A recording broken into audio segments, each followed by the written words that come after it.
tema, ¿no? Del módulo de neumología, ¿ya? Entonces vamos a iniciar la sesión, ¿ok? Y ya se irán sumando sus demás compañeros, ¿ok? A ver. En primer lugar, para hablar de enfermedades del mediastino, debemos un poco definir lo que es el mediastino. El mediastino es una zona, un área ubicada en la región central del tórax.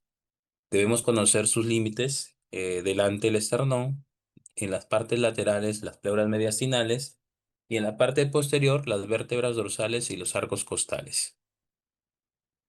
Saber que está por la parte superior, con está comunicado con el cuello y la zona del hueco supraclavicular, y en la parte inferior tenemos el diafragma, ¿ok?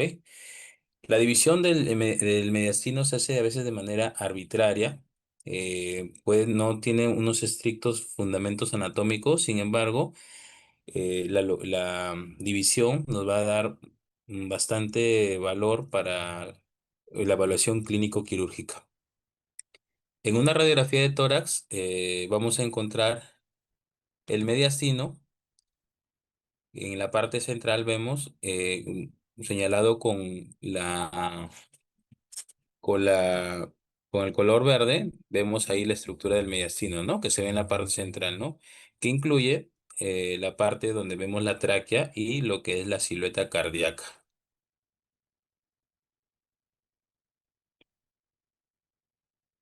Ahora, de una radiografía lateral nos da un poco mayor de información. Podemos ver que ahí vamos a identificar las diferentes estructuras o divisiones del mediastino. Podemos localizar el mediastino superior, ¿no? Acá con la letra S, en la parte de adelante, el mediastino anterior. Generalmente, el superior y el anterior forman un solo espacio llamado mediastino anterior superior, ¿no? Está delimitado principalmente por la parte del manubrio del esternón, una línea recta del superior con la parte, más o menos la parte de la apófisis espinosa de la tercera, cuarta vértebra dorsal.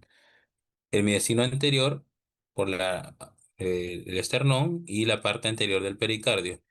El mediastino medio es la parte principalmente, se va a encontrar el corazón y los grandes vasos, ¿no? En la parte posterior, este espacio está por la parte posterior del pericardio, y el mediastino posterior está delimitado por una línea que pasa 1 centímetro por detrás de las vértebras, ¿no? Ahora, cuando hablamos de mediastino debemos conocer, de acuerdo a las diferentes divisiones o compartimientos del mediastino, qué estructura vamos a encontrar, porque de acuerdo a eso se puede identificar qué tipo de patología podemos encontrar, ¿no? Por ejemplo, en el mediastino anterior superior vamos a encontrar la tráquea, el esófago superior, aorta transversa, el timo, grandes vasos como el arco aórtico, la vena cava, linfáticos, grasa del tejido conectivo.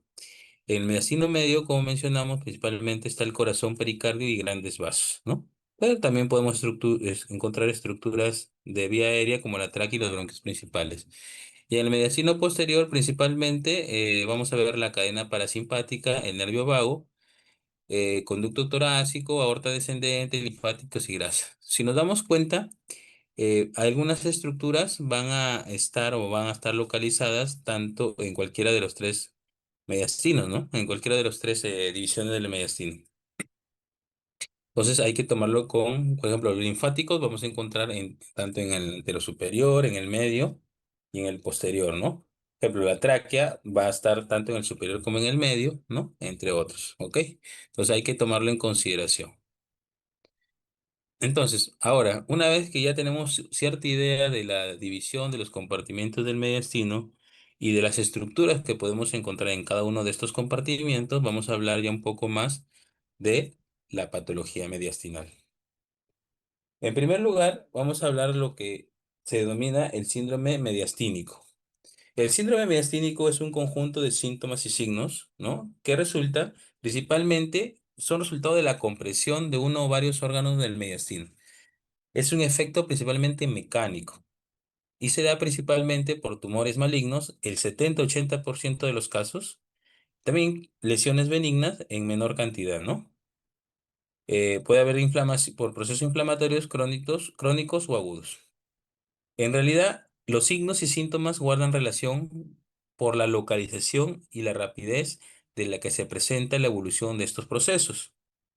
Por ejemplo, en el mediastino superior va a haber mayor espacio, entonces las lesiones van a tener menos sintomatología, y en el mediastino posterior, por ejemplo, van a tener mayor sintomatología debido a que es un espacio pequeño, ¿no? Principalmente te va a dar manifestaciones de tipo respiratorias, que son las más frecuentes, en un 41% de los casos. Principalmente va a estar caracterizado por tos seca, sensación de falta de aire y la cianosis. Ahora, de estos síndromes mediastínicos vamos a hablar de algunos de ellos, o los principales. Uno de los principales es el neumomediastino. Su mismo nombre lo dice, es la presencia de aire en el mediastino, o también lo denominamos enfisema mediastinal. Puede tener una etiología primaria, o sea, sin una causa conocida, sin una lesión previa, puede ser por esfuerzo físico.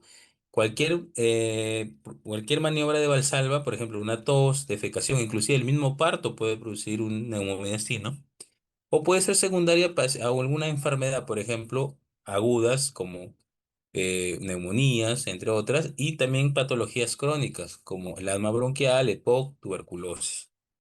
También por traumatismo torácico, neumotora, ruptura de algunas estructuras con contenido aéreo que pertenecen al mediastino, como el esófago o la tráquea, mediastinitis, que vamos a ver más adelante que es una infección severa, y también de manera iatrogénica algunos procedimientos como la endoscopía. ¿Cuáles son los síntomas? Principalmente, el neumocitino generalmente es asintomático y es encontrado de manera incidental como un hallazgo cuando se le hace algún tipo de evaluación al paciente.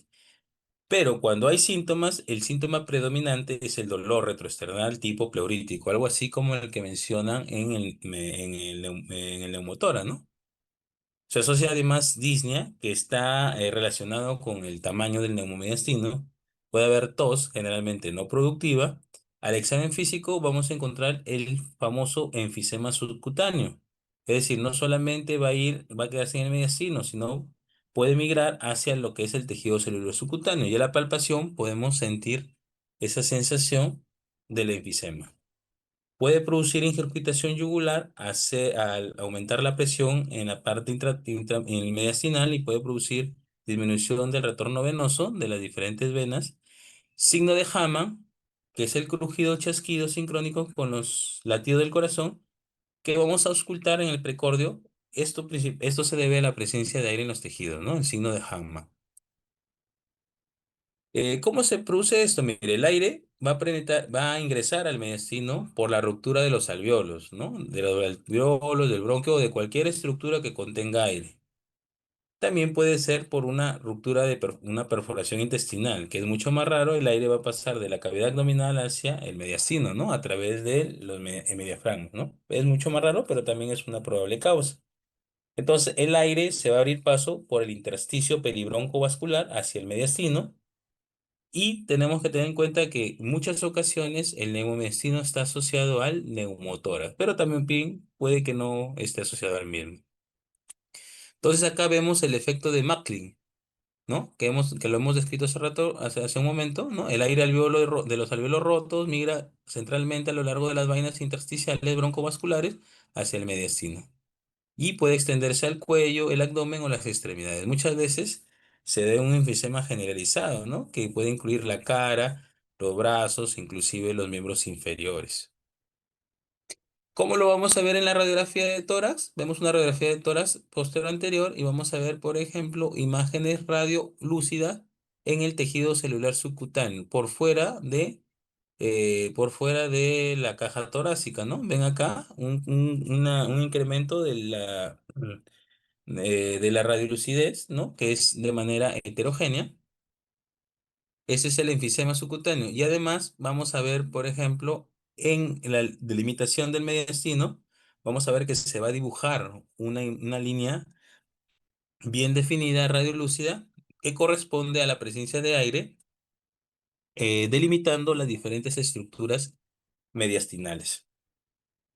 Eh, si nosotros hacemos la evaluación con tomografía, ahora vamos a ver nuevamente la placa y la tomografía comparando nuevamente. Acá, por ejemplo, en esta radiografía no hay mucho enfisema, sin embargo, en la parte superior, en la zona supraclavicular, vamos a encontrar imágenes radiolúcidas en tejido celular subcutáneo que corresponden a un enfisema en cuello, ¿no? En la base del cuello. Y con la flecha amarilla acá, vemos acá, mire, cómo se delimita con una línea oscura radiolúcida, se delimita el contorno del corazón. Si nosotros lo vemos en la tomografía, vamos a verlo de la siguiente manera, ¿no? Vemos acá en un corte alto, vemos la tráquea y vemos acá una especie de líneas eh, hipodensas que corresponden a aire que delimitan todas las estructuras. Por ejemplo, que es de la tráquea, estos son grandes vasos, ¿no? Probablemente la vena yugular, ¿no?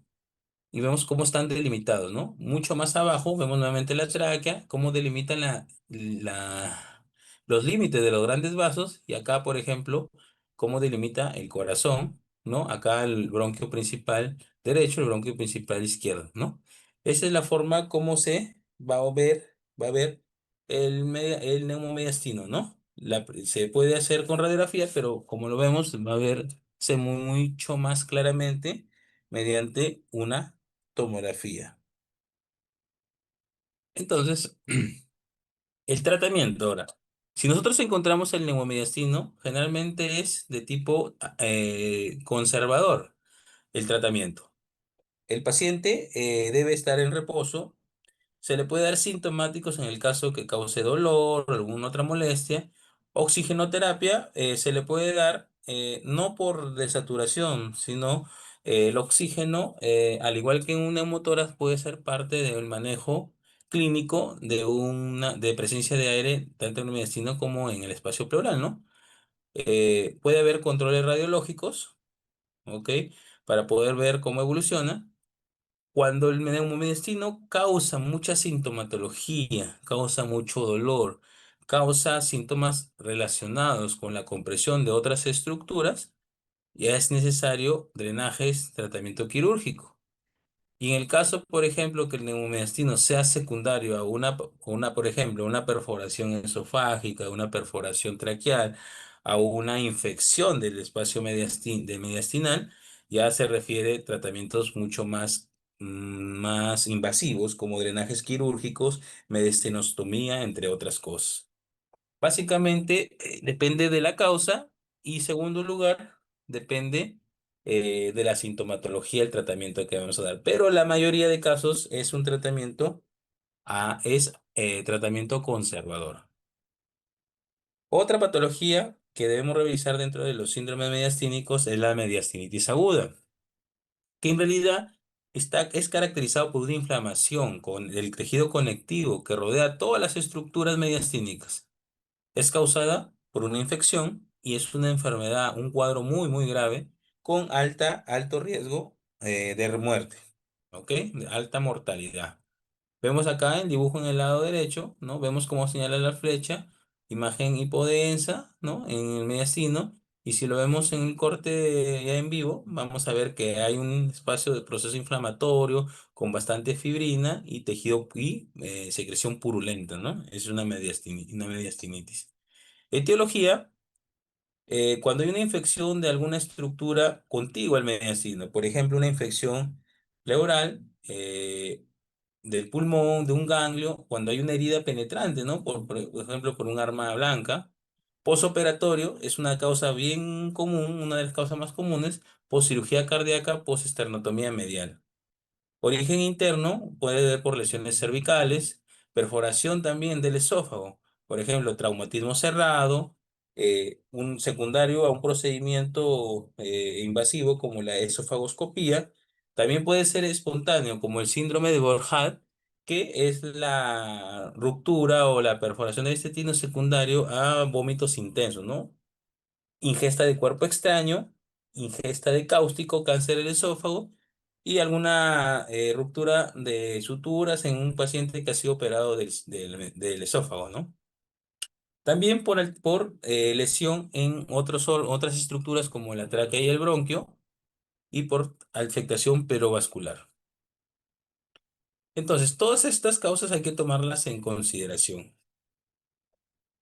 Pero las mediastinitis secundarias a perforación esofágica son las que tienen mayor tasa de mortalidad.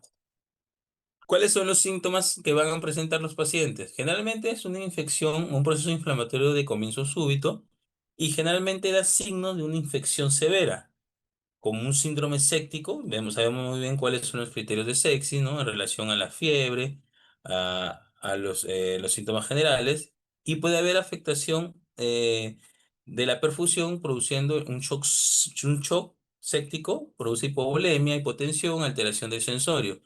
Y si sigue avanzando, va a llegar a la falla multiorgánica.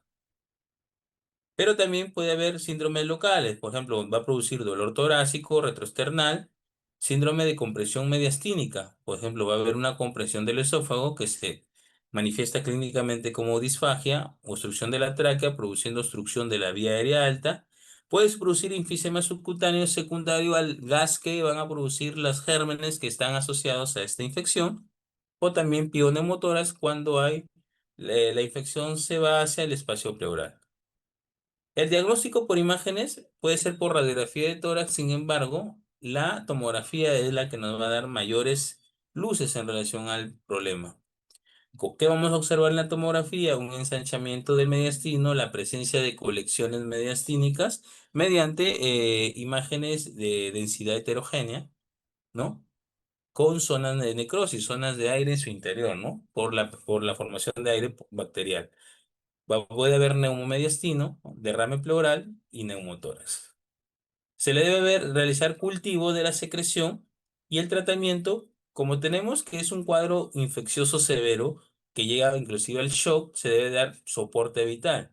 En el caso de que se requiera intubación orotraqueal, puede hacerse traqueostomía para proteger la vía aérea o antibióticos de amplio espectro que cubran todos los probables gérmenes, principalmente enterobacterias y anaerobios.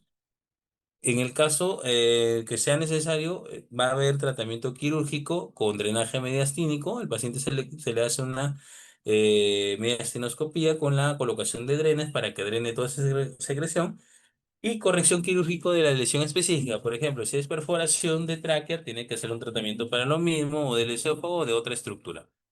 La mortalidad general es del 35%, pero como mencioné anteriormente, en el caso de mediastinitis aguda secundaria o perforación esofágica, puede estar por encima del 50%, ¿no? Un 55% de mortalidad. Ahí vemos la radiografía, donde vemos un mediastino ensanchado en la parte superior, ¿no? Bueno, esta es una radiografía antero-posterior, bueno. Vemos acá nuevamente la tomografía en el corte axial parenquimal, vemos un ensanchamiento, y en el corte axial del mediastinal, vemos que en la parte central del mediastino, alrededor de los grandes vasos, vemos una colección de densidad heterogénea, inclusive tiene zonas muy hipodensas que caracterizan a presencia de aire por la formación secundaria al metabolismo de las bacterias, ¿no? Igual acá vemos, miren cómo se da densidades heterogéneas, ¿no? De una colección en el mediastino. Acá vemos la tráquea. Cómo lo vemos en el quirúrgico, ¿no? Y acá en una mediastinoscopía, como podemos ver todo lo que es la secreción, ¿no? La secreción purulenta.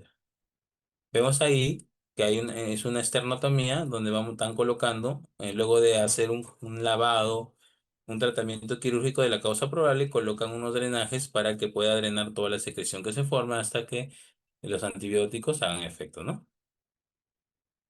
Otro síndrome importante es el síndrome de la vena cava superior.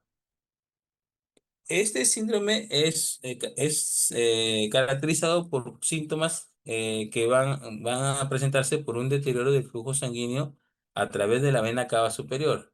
Acuérdense que la vena cava superior va a conducir el retorno venoso de la sangre de la cabeza, el cuello, el tórax y los brazos hacia la aurícula derecha.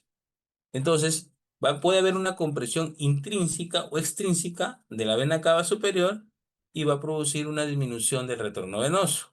¿Qué es lo que va a producir? Síntomas como la disnea, que generalmente es el más frecuente, ronquera, disfagia, dolor torácico, puede producir hemoptisis y la característica principal es el edema, edema de cara, cuello, tronco superior y extremidades. ¿Cuáles son los síntomas? Distensión de la vena cava, va a haber incurgitación yugular y también de en tórax va a haber circulación colateral. Puede haber edema de la cara, extremidad superior, plétora, que va a haber un color rojizo de la cara, ¿no? Un color edematizado, la plétora, un color edema de cara, taquignia, ¿no? El paciente va a estar con una respiración rápida. También puede producir cianosis en casos severos, parálisis de cuerdas vocales, síndrome de Claudio-Bernard Horner, que se caracteriza por miosis frontal y ptosis palpebral. Pero bueno, el síndrome de vena cava superior se caracteriza por una triada, es la famosa edema de esclavina, cianosis facial y circulación colateral toracobraquial. Edema esclavina, hablamos de cara, cuello y ambos brazos. ¿Ok? Entonces, la teoría clásica de vena cava superior es caracterizada por esos tres signos. ¿Ok? Entonces, si nosotros buscamos cuál es la causa del síndrome de vena cava superior, debemos reconocer que el 90% de los casos es secundario al cáncer pulmonar. Cualquiera de sus clasificaciones, ¿no? De sus tipos, ¿no? Puede haber también por la presencia de algún coágulo, que puede ser por un catéter intravenoso, cables de marcapaso, entre otros. Eh, Infecciones crónicas como la histoplasmosis, la tuberculosis, la tromboflebitis, también puede ser por un aneurisma o por el bocio. Y si vemos una radiografía de tórax, vamos a encontrar lo siguiente. Una radiografía de tórax, por ejemplo, acá, vemos acá un ensanchamiento del mediastino, ¿no? Acá, bueno, acá vemos probablemente una adenopatía pariliar, una radiopacidad redondeada en la zona pariliar del lado derecho. Y si lo vemos en una tomografía, esta radiopacidad corresponde a una adenopatía, ¿no? Entonces, esta, eh, esta adenopatía puede producir una trombosis de la vena cava superior. Entonces va a ser una causa intravascular que va a producir el síndrome de vena cava. Acá, por ejemplo, vemos una gran radiopacidad de todo el campo pulmonar izquierdo, probablemente secundario a un proceso neoplásico. Es así como lo vemos en la tomografía. Inclusive hay una desviación del mediastino contralateral. Si le hacemos una angiografía de tórax, vamos a ver la circulación colateral, ¿no? Vemos los vasos que están congestionados en la parte superior y miren cómo vemos. Al no haber un retorno venoso adecuado, se comienza a formar una circulación colateral, ¿no? Que son redes de neovasos que van a ser irregulares, no van a seguir los trayectos normales, y esto lo vamos a ver reflejado con su presencia en la piel, ¿no? Así como lo presentan los pacientes cirróticos, ¿no? Lo habrán visto. Esto, acá encontramos el signo de Pemberton, que es cuando el paciente eleva los brazos, va a disminuir mucho más el retorno venoso y va a producirse una coloración rojiza y edema en la cara, ¿no? Va a haber un incremento de la circulación en la cara, ¿no? Eso es por el cambio de posición, por la compresión de las venas yugulares, ¿ok?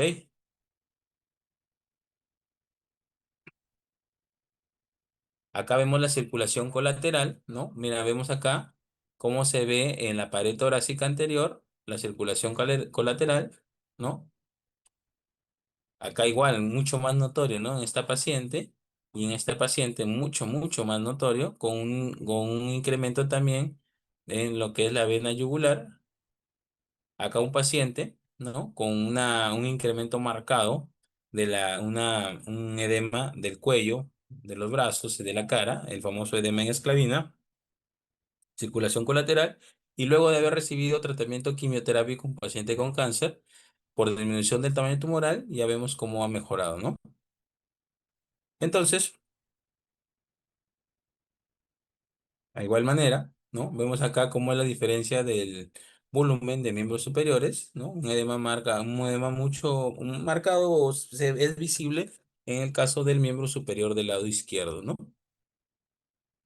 Entonces, ¿cuál es el tratamiento de la vena, del síndrome de vena cava superior? El tratamiento primero se debemos determinar cuál es la causa y de acuerdo a la causa dar el tratamiento. En el caso de lesiones de tipo malignas, radioterapia, quimioterapia, prótesis endovasculares y trombólisis, ¿no?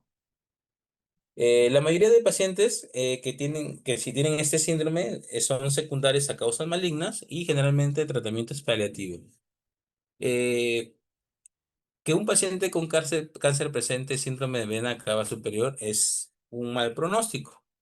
Generalmente estos pacientes van a tener un tiempo de supervivencia de menos de 6 meses generalmente.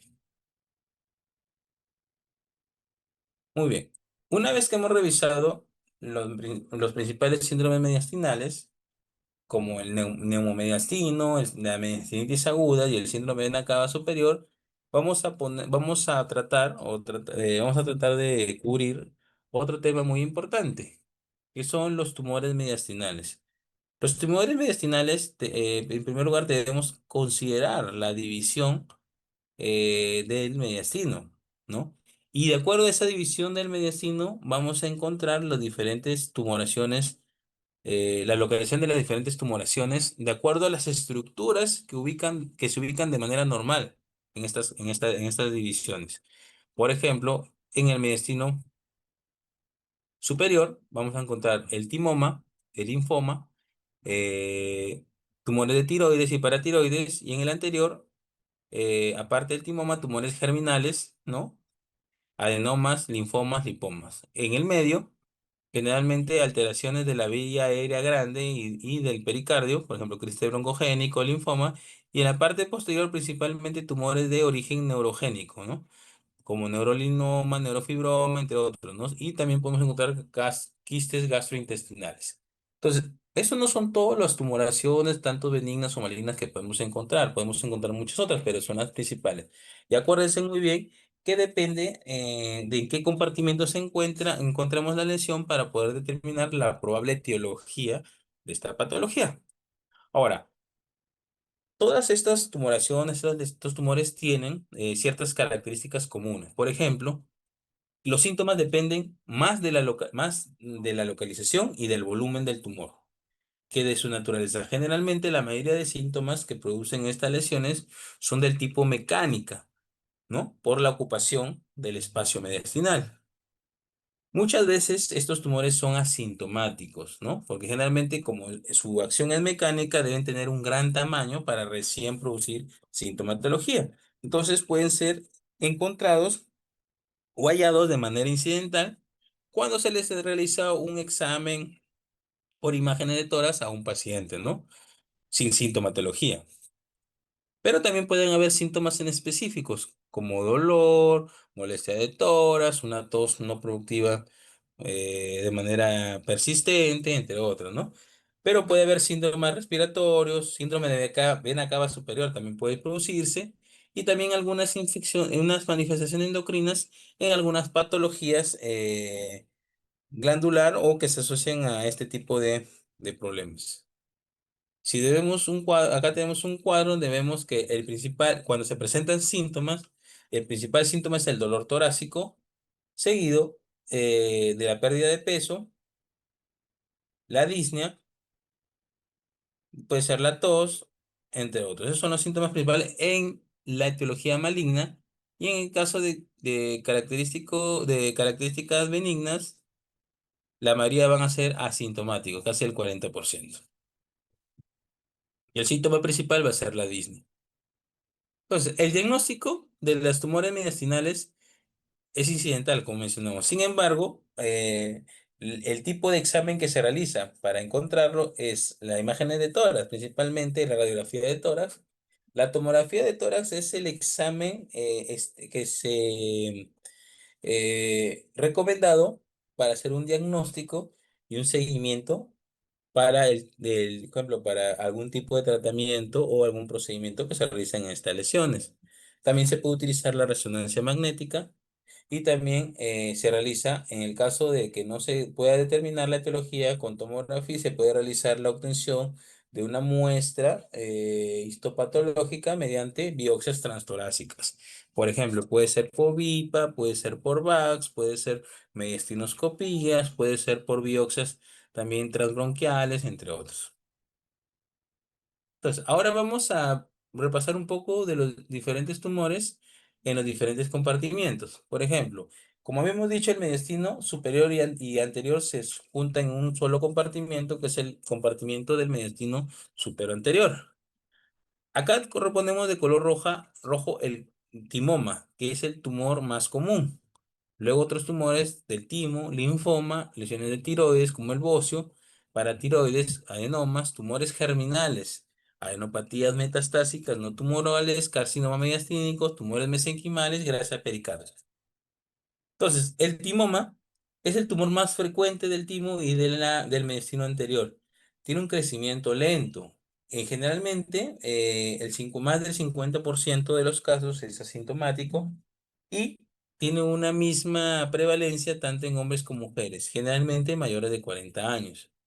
Son asintomáticos, como mencionamos, y pueden estar asociados a la miastenia gravis, que ocurre aproximadamente en un 30-50% de los casos, que se caracteriza por debilidad muscular progresiva. Tratamiento quirúrgico, quimio y radioterapia. Acá vemos cómo se ve en una tomografía, en el mediastino anterior, una lesión redondeada, bien delimitada, que corresponde a un timoma.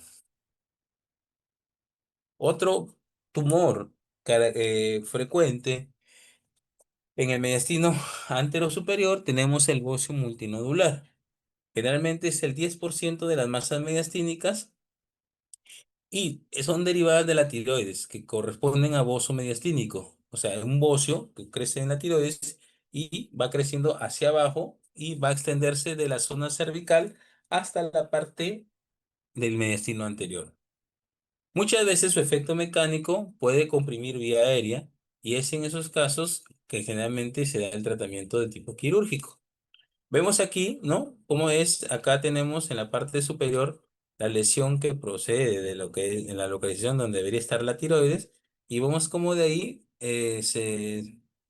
vemos un aumento de tamaño progresivo de la tiroides que va hacia la parte mediastinal. Va a obtener algunas calcificaciones y tiene un componente endotorácico importante.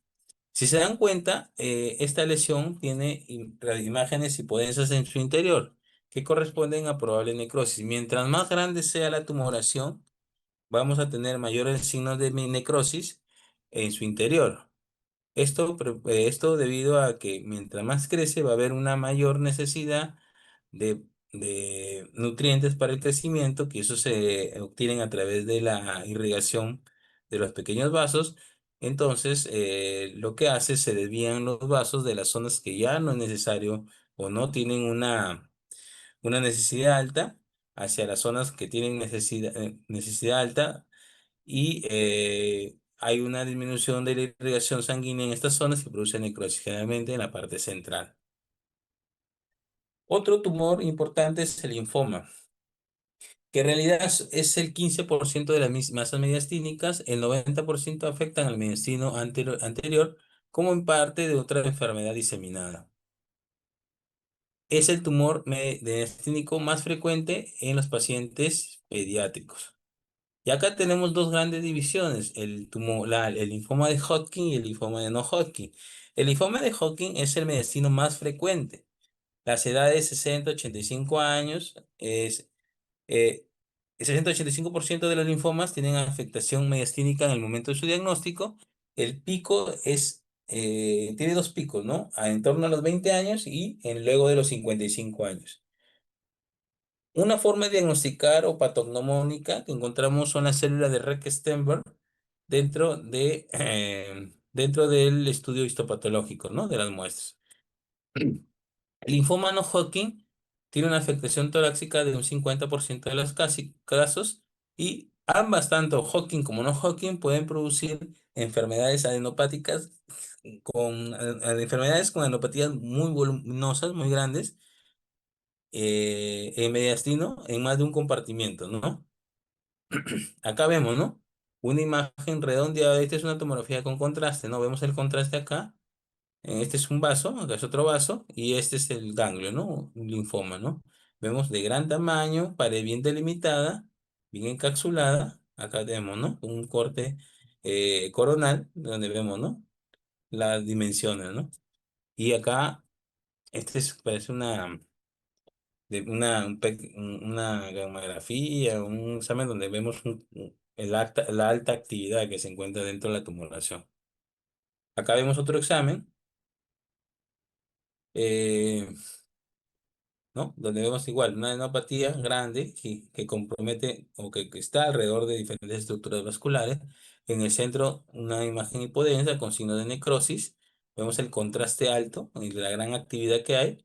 En la parte central, la actividad es disminuida debido a que ya es tejido necrótico, ¿no? Y esto se ve en el corte sagital, ¿no?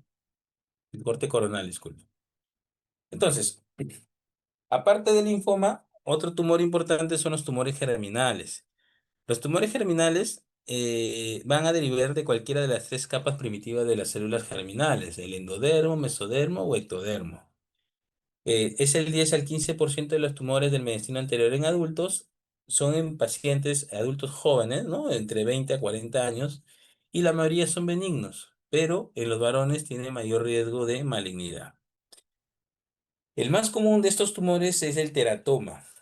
El teratoma, la característica es que puede contener cualquier tipo de tejido, porque procede de las tres hojas embrionarias. Es decir, en su interior puede haber tejido muscular, óseo, mesenquimal, entre otros. Generalmente da en niños y adultos menos jóvenes, y el 70% de los casos de los teratomas son maduros, que corresponden a benignos. Los síntomas generalmente son vagos y también, como mencionamos anteriormente, son secundarios a la compresión local del tumor y de otras estructuras. Radiológicamente son masas anteriores, redondeadas, lobuladas, bien definidas, y generalmente se inclinan o insinúan hacia uno de los lados de la línea media. Cuando son benignos, la extirpación quirúrgica es curativa, seguimos mencionando, recalcando que la mayoría son benignos. Vemos acá una tomografía donde vemos una masa de gran tamaño, bien delimitada. Vemos calcificaciones, vemos tejido aparentemente sólido, ¿no? Entre otros. Entonces acá vemos diferentes densidades que corresponden a diferente tipo de tejido. Es un teratoma maduro. Ya cuando vemos la pieza operatoria vamos a ver una gran masa donde vemos, miren, en su superficie tejido celular subcutáneo. Acá en el lado derecho vemos presencia de pelos, ¿no? Algunas calcificaciones, tejido, aparece tejido muscular, ¿no? Ese es en el caso de una pieza operatoria de un teratoma, ¿ok? Ahora, otro tumor germinal importante es el seminoma, que es el segundo tumor de células germinales mediastínico más frecuente y es el tumor germinal maligno más frecuente. O sea, generalmente los seminomas son malignos, diferencia del teratoma, de los teratomas, que el teratoma maduro es el más frecuente y a la vez la mayoría de los casos son benignos. Es frecuente en los varones entre la tercera década de vida. Tienen un buen pronóstico a pesar de ser malignos porque tienen muy buena respuesta a la radio de la quimioterapia. A los 5 años tienen una supervivencia de aproximadamente casi el 90% de los casos. Igual, tenemos una gran masa lobulada, homogénea, con densidad de partes blandas, y vemos nuevamente varias zonas de necrosis, ¿no? Esas imágenes hipodensas interior. Ahora, esos son los principales del mediastino anterior. Hay muchísimos más tipos, ¿no? Que son menos frecuentes. Ahora, los tumores de mediastino medio, simplemente para que conozca, tenemos el quiste pericárdico, el quiste broncogénico, quiste entérico, los linfomas, adenopatías metastásicas y no tumorales, y también patologías de pericardio, ¿no? Por ejemplo, acá tenemos el quiste broncogénico, cuya localización típica es debajo de la carina, que muestra algunas zonas de atenuación secundarias a sobreinfección, ¿no? Es común que se infecten estos quistes y es cuando dan sintomatología.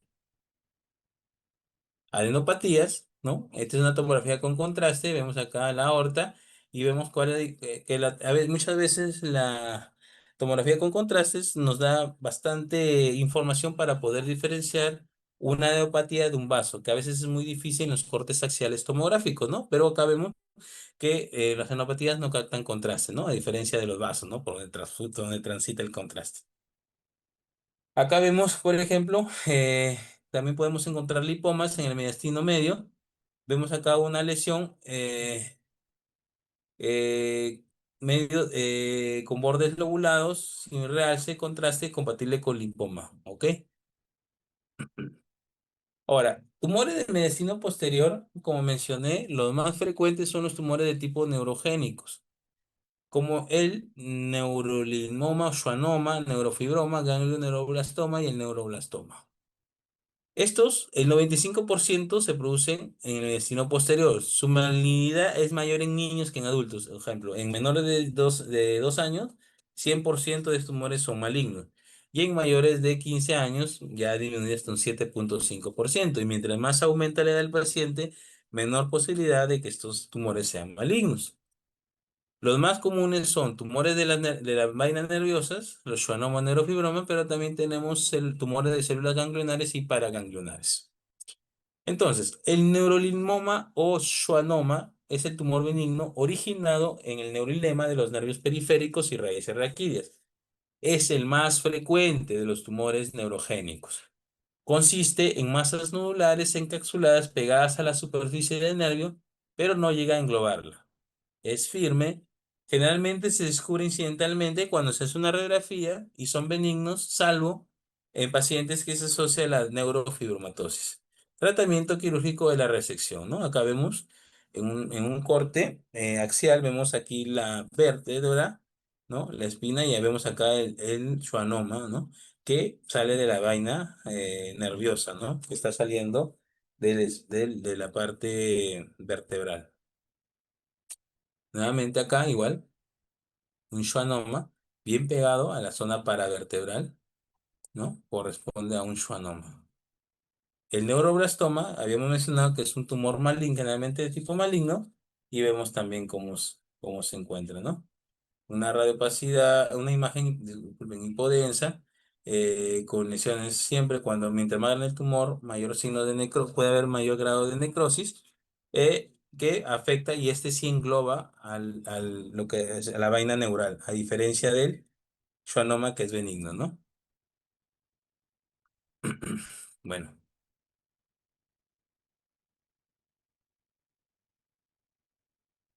bueno, esto ha sido todo. ¿Tienen alguna pregunta, por favor?